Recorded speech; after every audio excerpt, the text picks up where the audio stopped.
Hey YouTube, what's going on? This is the art of prepping, talking about today tree houses for a bug out retreat. I think it is an option. A lot of people just do not have the know abouts how to make this kind of tree house or this type of shelter up in a suspended platform. It does take a bit more skill and ingenuity, but it is possible, and there are actually companies that specialize in this. Um, Recently, I got this book, and it has all kinds of very interesting bits of information and examples of tree houses. And some of them are actually houses that people actually live in. It's not just for recreation. So if you can go that far, you could easily make a tree house for a retreat, especially for a bug out, location. And so these tree houses offer a little bit more of an edge among other different types of shelters. So the edges, or the benefits, I should say, is that it's suspended, anywhere from 15 to 30 plus feet in the air.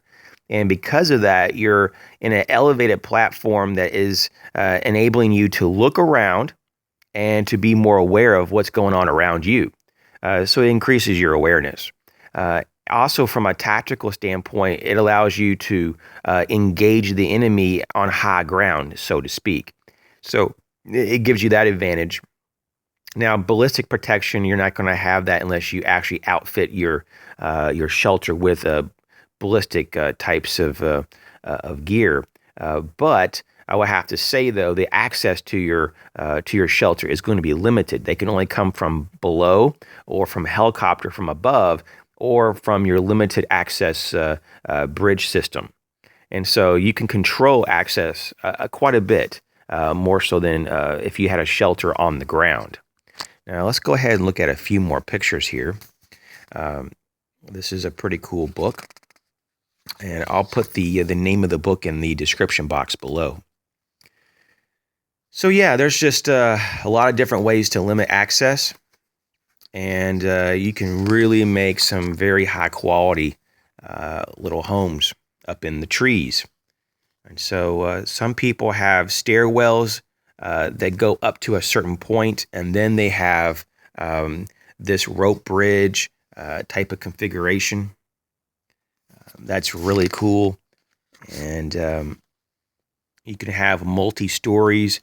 You could go hog wild with this. I mean, there really isn't probably a major limitation. It just depends on the trees around you and how far you would want to really go up. And some of these are not fully contained or supported by the trees. Sometimes they have additional supports underneath. But I really love these. They have these nice big, walking areas, porch areas. I really like that a lot.